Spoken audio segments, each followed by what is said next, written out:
দেখো, বর্তমানে গতকাল এটা পেপারে দিয়েছে, গতকালের পেপার। ওকে, কোন বিষয়টা? এক দেশ এক নির্বাচন, যেটা সম্প্রতি সারা ভারতবর্ষে একটা গুরুত্বপূর্ণ চর্চার আলো। সেটা হচ্ছে কি, এক দেশ এক নির্বাচন বা এক দেশ এক ভোট। এটা আমরা প্রত্যেকে কম বেশি খবর এটা শুনেছি। তো এই বিষয়টা অনেক দিন পর ক্যাবিনেটে এলো। এটা খুবই ভালো একটা দিক, স্পেশালি সমগ্র ভারতবর্ষের উন্নতির ক্ষেত্রে, অর্থাৎ সমগ্র ভারতবর্ষের সার্বিক ডেভেলপমেন্টের জন্য এই এক দেশ এক নির্বাচন অবশ্যই প্রয়োজন ছিল। তো অনেক দিন পর এই প্রস্তাবটা ক্যাবিনেটে উপস্থাপিত হয়েছে। এটা খুবই গুরুত্বপূর্ণ। চলো আজকে এই বিষয়টা, অর্থাৎ এক দেশ এক নির্বাচন, এটার হলে কি হবে, এটা সম্পর্কিত সমস্ত ডিটেলস আলোচনা এই ভিডিওর মাধ্যমে হবে। এক দেশ এক নির্বাচন, দেখো সারা ভারতবর্ষে, আমাদের ভারতবর্ষ হচ্ছে উপমহাদেশের মধ্যে সবথেকে বড় মানে দেশ, যেটাকে ভারতীয় উপমহাদেশ বলা হয়। ঠিক আছে, তো এই এত বড় দেশের নির্বাচন করতে তিনটে নির্বাচন হয়: লোকসভা নির্বাচন, রাজ্যসভা নির্বাচন এবং পঞ্চায়েত নির্বাচন। ত্রিস্তরীয় যে নির্বাচন, এই ত্রিস্তরীয় নির্বাচন প্রক্রিয়া সম্পূর্ণ করতে ভারতবর্ষে মানে প্রচুর অর্থ ব্যয় হয় এবং সময়ও যায়। যেমন মানে ইকোনমি, আর্থসামাজিক উন্নয়নের জন্য যেমন সময়ও যায়, ঠিক সেরকম প্রচুর অর্থ ব্যয় হয়। ফলে কী হয়, সার্বিকভাবে উন্নয়ন সেরকমভাবে করা ইচ্ছা থাকলেও কিন্তু করা যায় না। তো সেই দিক থেকে বর্তমানে যে এক দেশ এক নির্বাচন যে বিষয়টা ক্যাবিনেটে উপস্থাপিত হয়েছে, এটা খুবই গুরুত্বপূর্ণ দিক। চলো এবার দেখে নেওয়া যাক এই কমিটি রিলেটেড, অর্থাৎ কিভাবে এই এক দেশ এক নির্বাচন আইন ইভলিউশন হচ্ছে এবং ভবিষ্যতে কি হবে, এর সুফল এবং কুফল, পুরো বিষয়টা আজকে এই ভিডিওতে আলোচনা হবে। দেখো, government to from implementation group to hold consultation, PM call proposal an important step towards making democracy participation.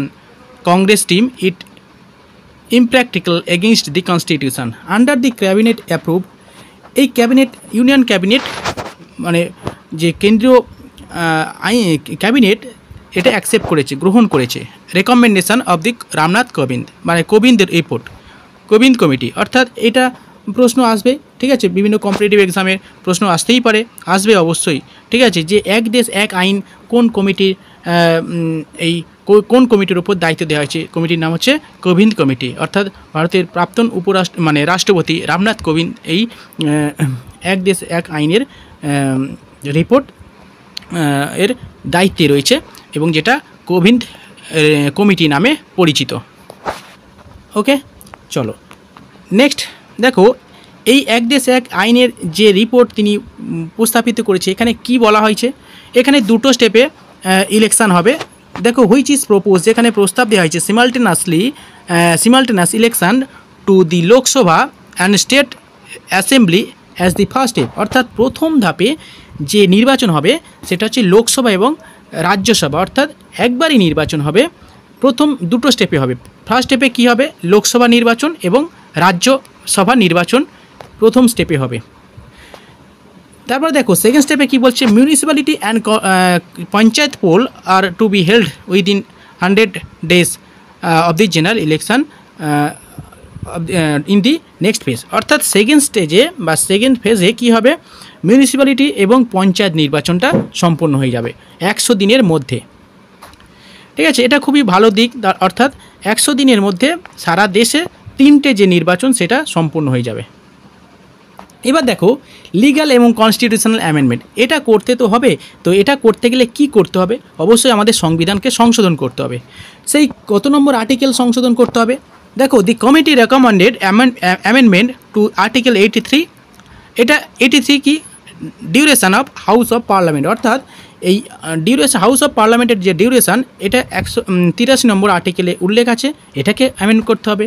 এবং আর্টিকেল 172, এটা ডিউরেশন অফ স্টেট লেজিসলেচার, অর্থাৎ যে রাজ্য আইনসভা রয়েছে সেটার ডিউরেশন অ্যামেন্ডমেন্ট করতে হবে 72 নম্বর আর্টিকেলে যেটা উল্লেখ আছে সেটাকে অ্যামেন্ড করতে হবে। অর্থাৎ দুটো আর্টিকেল এখান থেকে গুরুত্বপূর্ণ, যেটা পরীক্ষার ক্ষেত্রে গুরুত্বপূর্ণ হতে পারে।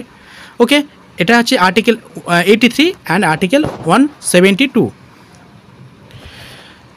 নেক্সট পার্টে কি আছে, a common electoral roll is proposed which would be require coordination between the state election commission and the election commission of India এবং state election commission of state election commission. অর্থাৎ এখানে একটা কমন ইলেকটোরাল রোল উপস্থাপিত করতে হবে, যেখানে ভারতীয় নির্বাচন কমিশন এবং রাজ্য নির্বাচন কমিশনের মধ্যে একটা কোলাবোরেশন হয়। কেন?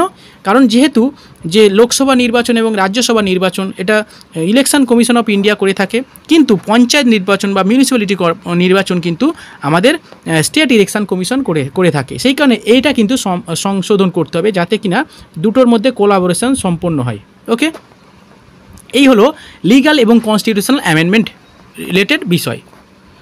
সেকেন্ড পার্ট দেখো, রিপোর্ট ডিটেল। অর্থাৎ এই যে রিপোর্ট, এই রিপোর্টে কি বলা হয়েছে দেখো, Kovind panel report which is over 18,000 page, অর্থাৎ 18,000 পেজ নিয়ে এই রিপোর্টটা রামনাথ কোবিন্দ রিপোর্ট প্রেস করেছে। কার কাছে? প্রেসিডেন্ট দ্রৌপদী মুর্মুর কাছে মার্চ মাসে সাবমিট করা হয়েছে।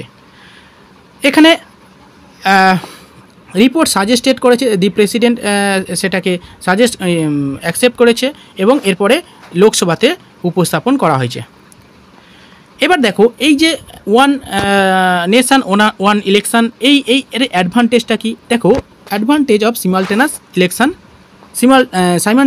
ইলেকশন, অর্থাৎ এই ইলেকশানের অর্থাৎ যে এক দেশ এক নির্বাচন, এর কি অ্যাডভান্টেজ রয়েছে এটা একটু আমাদের জানতে হবে। অবশ্যই অ্যাডভান্টেজ রয়েছে, অনেক দিক থেকে অ্যাডভান্টেজ রয়েছে। যেমন আমি বললাম প্রথমে যে প্রচুর টাকা অর্থ ব্যয় হয় এই তিনটে নির্বাচন করতে গিয়ে, প্রথমত। দ্বিতীয়ত, প্রচুর সময় নষ্ট হয় এবং যে গভর্নমেন্ট যে পলিসি, সেই পলিসিগুলো ইমপ্লিমেন্টেশনের ক্ষেত্রে একটা অনেক প্রতিবন্ধকতা সৃষ্টি হয়।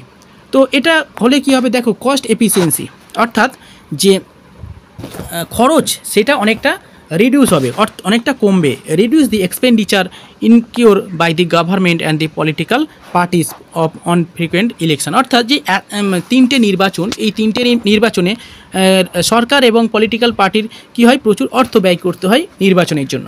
ফলে কি হবে, এই অর্থ ব্যয় থেকে অবশ্যই কিছুটা স্বস্তি হবে, মানে কমবে, যেটা কিনা অর্থনীতির ক্ষেত্রে খুবই ভালো দিক। নেক্সট দেখো, অ্যাডমিনিস্ট্রেটিভ এফিসিয়েন্সি, অর্থাৎ প্রশাসনিক কর্মদক্ষতা অবশ্যই বৃদ্ধি পাবে। কারণটা কি? কারণ হচ্ছে অবশ্যই একটা দেশে যদি একটা সময়ের মধ্যে 100 দিনের মধ্যে যদি পুরো নির্বাচনটা সম্পূর্ণ হয়ে যায়, তাহলে 5 বছরের মধ্যে পুরো সময় রয়েছে, যেটা কিনা অ্যাডমিনিস্ট্রেটিভ প্রশাসনিক কর্মকাণ্ড পরিচালনা করার জন্য যথেষ্ট গুরুত্বপূর্ণ, মানে সময় পাবে এবং ডেভেলপমেন্ট অবশ্যই এগিয়ে যাবে। বিভিন্ন ধরনের অ্যাক্টিভিটি, ইকোনমিক অ্যাক্টিভিটি বা ডেভেলপমেন্টমূলক যে অ্যাক্টিভিটি, সেগুলো করা যাবে। দ্বিতীয় যে পলিসিটা রয়েছে দেখো, পলিটিক্যাল কনস্টিটিউয়েন্সি, অর্থাৎ যে রাজনৈতিক যে স্থিতিশীলতা সেটাও বজায় থাকবে এর মাধ্যমে। নেক্সট দেখো, রিডিউস ডিসরুপশান, অর্থাৎ যে বিভিন্ন ধরনের করাপশান থাকে বিভিন্ন ক্ষেত্রে গভর্নমেন্ট এবং বিভিন্ন ধরনের, সেগুলো একটু কমে যাবে। ওকে, এছাড়া আরও অনেক দিক রয়েছে যেগুলো অনেকটা অ্যাডভান্টেজ রয়েছে। এই ওয়ান নেশন ওয়ান ইলেকশন যদি অ্যাপ্লাই হয় বা এটা ইউনিয়ন ক্যাবিনেটে উঠবে, লোকসভা দ্বারা লোকসভায় উপস্থাপিত হবে, তারপরে লোকসভা দ্বারা পাস হলে রাজ্যসভায় যাবে, রাজ্যসভায় গেলে তারপরে সেখান থেকে চলে যাবে রাষ্ট্রপতির কাছে। রাষ্ট্রপতি যদি সাইন করে তাহলে কিন্তু এটা আইনে পরিণত হবে এবং তারপর থেকে অবশ্যই ওয়ান নেশন ওয়ান ইলেকশন এটা কার্যকরী হবে। যদিও এই সময়টা এটা হতে গেলে একটু সময় সাপেক্ষ, একটু মানে 2029 সালে যে নির্বাচন হয়তো তার আগে যদি এটা হয়ে যায়, তাহলে 29-এ এক দেশ এক আইন এক নির্বাচন হওয়ার পসিবিলিটি রয়েছে। দেখা যাক কতটা কি হয়। এছাড়া বিভিন্ন ধরনের চ্যালেঞ্জ রয়েছে, অবশ্যই চ্যালেঞ্জ থাকে, প্রত্যেকটা জিনিসে ক্রিটিসিজম থাকবে, চ্যালেঞ্জ থাকবে। ঠিক সেম প্রসেসে এটাও অবশ্যই অনেকটা চ্যালেঞ্জ রয়েছে। কেন? অবশ্যই কনস্টিটিউশনাল অ্যামেন্ডমেন্ট করতে হবে, এটা তো অবশ্যই একটা বড় চ্যালেঞ্জ। কারণ বিভিন্ন ধরনের পলিটিক্যাল পার্টি রয়েছে ভারতবর্ষে, হ্যাঁ, অসংখ্য পলিটিক্যাল পার্টি রয়েছে লোকসভায়, তাদের মতামত অবশ্যই দরকার হয়। বিভিন্ন পলিটিক্যাল যে পার্টি রয়েছে তাদের বিভিন্ন মতামত থাকে। তো বিভিন্ন পলিটিক্যাল পার্টি হয়তো তাদের রাজনৈতিক স্বার্থে সেটা হয়তো অ্যাকসেপ্ট করবে না। হ্যাঁ, সেটাই বলছে কনস্টিটিউশনাল অ্যামেন্ডমেন্ট অবশ্যই দরকার হয় এবং তার জন্য মেজরিটির প্রয়োজন হয়। যদি মেজরিটি সাই দেয় এটাতে, অবশ্যই এটা পাস হয়ে যাবে। ফেডারেল কনসার্ন অর্থাৎ যে ভারতের যে ফেডারেল স্ট্রাকচার রয়েছে, ঠিক আছে, সেটা কিছুটা হলেও ক্রাইসিস দেখা যাবে। সেটা সময়ের পরিবর্তনের সঙ্গে সঙ্গে সেগুলো অবশ্যই মানিয়ে নিতে হবে। ওকে, নেক্সট লজিস্টিক্যাল চ্যালেঞ্জ রয়েছে এবং পলিটিক্যাল অপোজিশান রয়েছে, যেটা খুবই গুরুত্বপূর্ণ, পলিটিক্যাল অপোজিশান।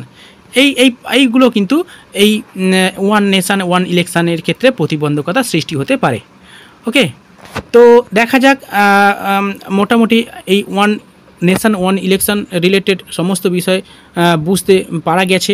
ঠিক আছে, দেখা যাক কতটা এগোই এই বিষয়টা। পরবর্তী পর্যায়ে ক্যাবিনেটে পাস হবে এবং রাষ্ট্রপতির কাছে গেলে সাইন হবে এবং তারপরে আইনে পরিণত হবে এবং ইমপ্লিমেন্টেশন হবে। ওকে, চলো আজকের প্রতিবেদন আজকে এই পর্যন্ত রাখলাম। নেক্সট দেখা হবে নেক্সট প্রতিবেদনে। এটা হচ্ছে প্রথম প্রতিবেদন আমি ভিডিও করলাম। যদি ভালো লাগে অবশ্যই লাইক দিয়ে জানিয়ে দেবেন এবং যারা নতুন আছেন এই রকম প্রতিবেদন পাওয়ার জন্য অবশ্যই চ্যানেলটা সাবস্ক্রাইব করে রাখতে হবে। চলো দেখা হবে পরের ভিডিওতে। বাই।